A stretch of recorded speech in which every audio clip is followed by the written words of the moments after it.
Glórias a Deus. Dia 25 de fevereiro, vamos ler os últimos capítulos de Levítico, acabamos de ler.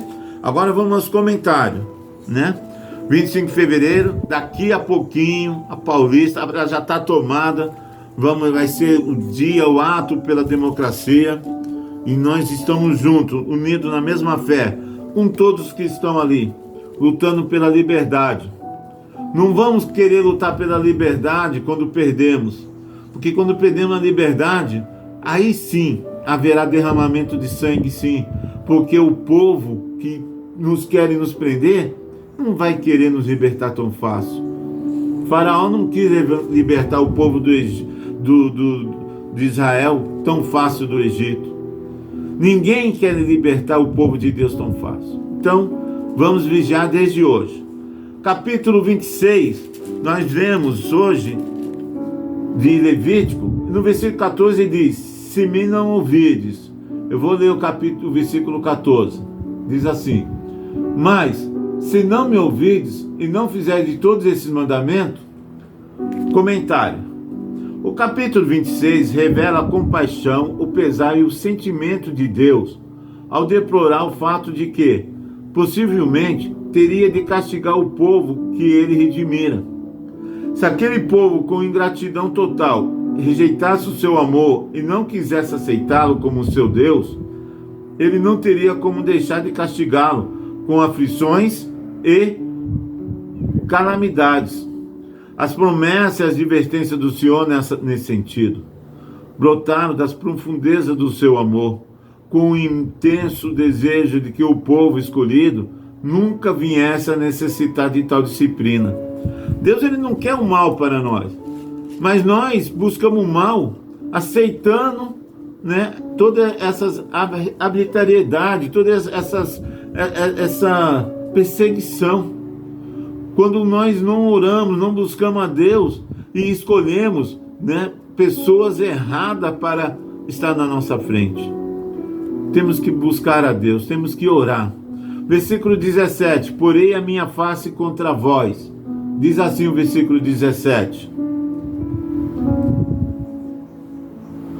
e porei a minha face contra vós, e sereis feridos diante dos vossos inimigos, e os que vos aborrecem de vós se assenhorearão e fugireis, sem ninguém vos perseguir.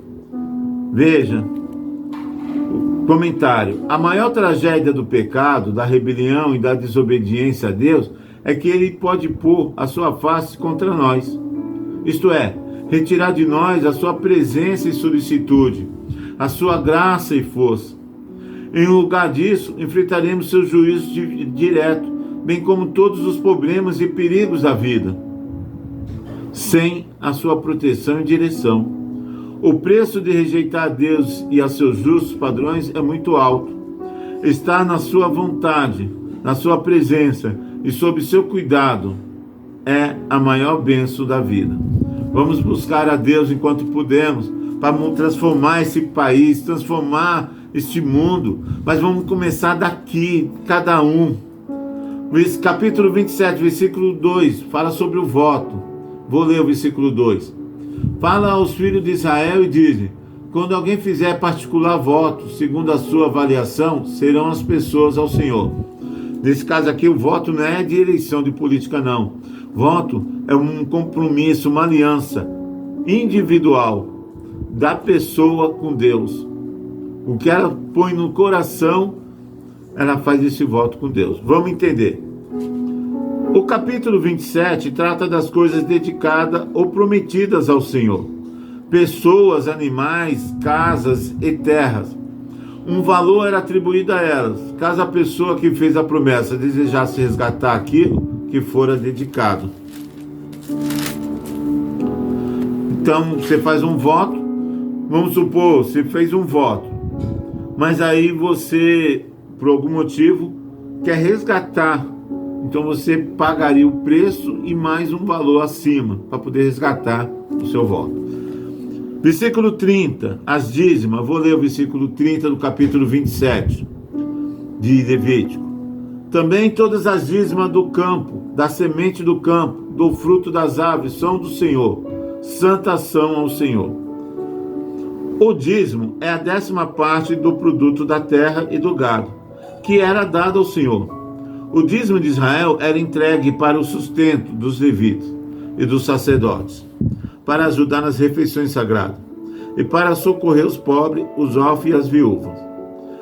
Há um estudo que nós vamos ver futuramente sobre o dízimo e ofertas, tá bom? Mas não agora, ok? Glórias a Deus. Vamos agora ler os comentários de Atos dos Apóstolos, capítulo 9, do versículo, eu li do 1 ao 30. Então vou ler o comentário de 1 ao 30. A conversão de Paulo. Comentário. Os versículos 3 a 9 registram a conversão de Paulo, fora da cidade de Damasco, que sua conversão ocorreu nessa ocasião, e não posteriormente na casa de Judas. Fica claro à luz do seguinte: primeiro, ele obedece às ordens de Cristo. Segundo, compromete-se a um ser ministro e testemunha do Evangelho. Compromete-se a ser, um ministro e testemunha do Evangelho. E missionário dos gentios e entregar-se à oração. Segundo, Paulo é chamado irmão Saulo por Ananias. Ananias percebe que Paulo é um crente que experimentou o novo nascimento, que se dedicou a Cristo para fazer a sua vontade e que apenas necessita ser batizado, receber a restauração da sua vida e ser cheio do Espírito Santo. Versículo 11 fala: pois eis que ele está orando. Vou ler o versículo 11. E disse-lhe o Senhor: levanta-te e vai à rua chamada direita, e pergunta em casa de Judas, por um homem de Tarso chamado Saulo, pois eis que ele está orando. Comentário. Após conhecer Jesus e aceitá-lo como Senhor e Messias, Paulo ora e jejua, pedindo orientação em atitude de profunda dedicação a Deus. A fé salvadora e o novo nascimento a que ela conduz sempre levarão o crente a buscar comunhão com o seu Senhor e Salvador, que ele acaba de aceitar. Versículo 13, teus santos. Vou ler o versículo 13.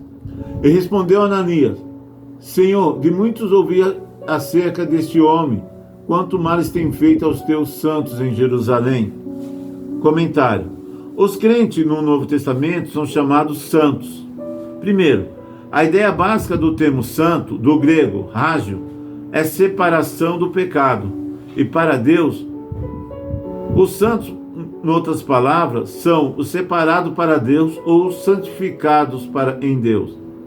Isso significa ser guiado e santificado pelo Espírito Santo, largar o mundo a fim de seguir a Jesus. Mesmo assim, o termo santo não significa que o crente esteja perfeito ou incapaz de pecar. Segundo, o Novo Testamento em nenhum lugar chama o crente de pecador salvo. Portanto, esse costume não é bíblico. O termo bíblico comum para todos os crentes é santo, o qual enfatiza a pressuposição bíblica que todos os crentes viviam conforme os ensinos divinos da justiça. E B, a necessidade da santidade ser uma realidade interna em todos que pertencem a Cristo. Versículo 16 do capítulo 9 de Atos diz: padecer pelo meu nome. Vou ler o versículo 16. E eu lhe mostrarei quanto deve padecer pelo meu nome. Comentário. A conversão de Paulo inclui não somente uma ordem para pregar o Evangelho, mas também uma chamada para sofrer por amor a Cristo.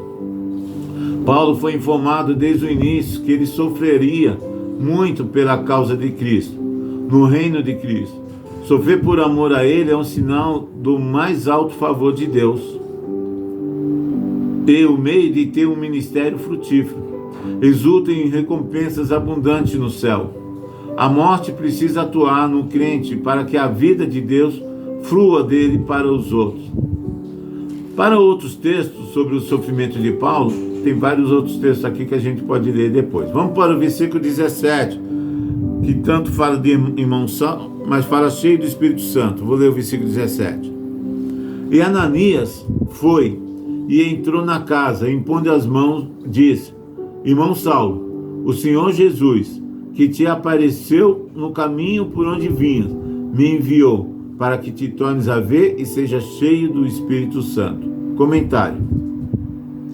3 dias depois da sua conversão, Paulo recebeu a plenitude do Espírito Santo.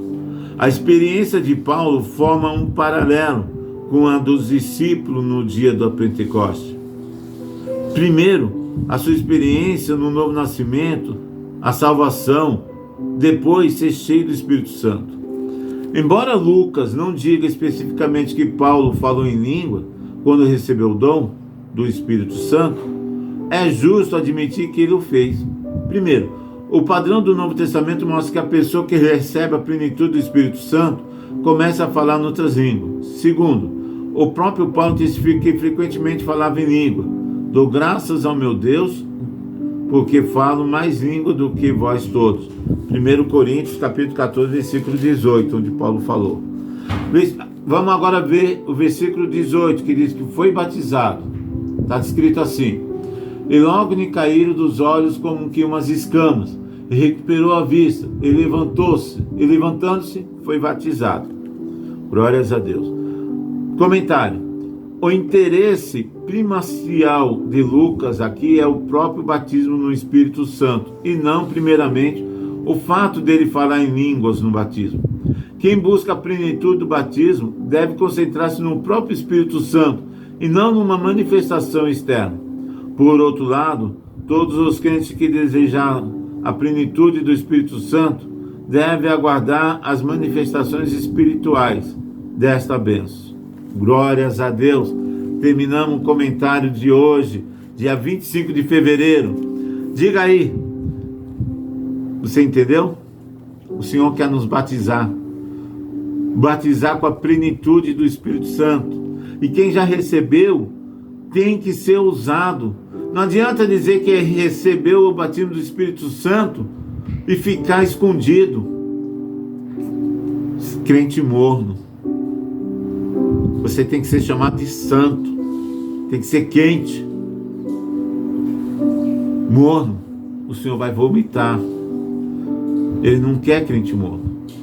Receba, seja cheio do Espírito Santo, em nome de Jesus. Amém?